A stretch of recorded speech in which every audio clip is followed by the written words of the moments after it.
جب ماں چلی جاتی ہے نا تو صرف ایک انسان نہیں جاتا بلکہ پورا گھر خالی ہو جاتا ہے۔ دیواریں تو وہی رہتی ہیں، گھر تو وہی رہتا ہے، لیکن گھر کی رونق چلی جاتی ہے، گھر کی محبت چلی جاتی ہے۔ پہلے ہر دکھ چھوٹا لگتا ہے کیونکہ ماں کا سہارا ہوتا ہے، لیکن جب ماں چلی جاتی ہے نا تو پھر چھوٹی سی تکلیف بھی برداشت نہیں ہوتی، پھر ہر مقام پر ماں کی یاد ستاتی ہے کیونکہ اب پھر دعا دینے والا کوئی نہیں نہ ہوتا۔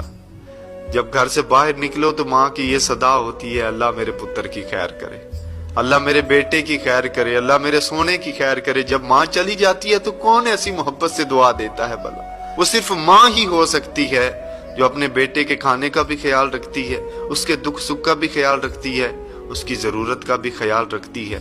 ماں کے جانے کے بعد یہ خوشیاں بھی عجیب لگتی ہیں۔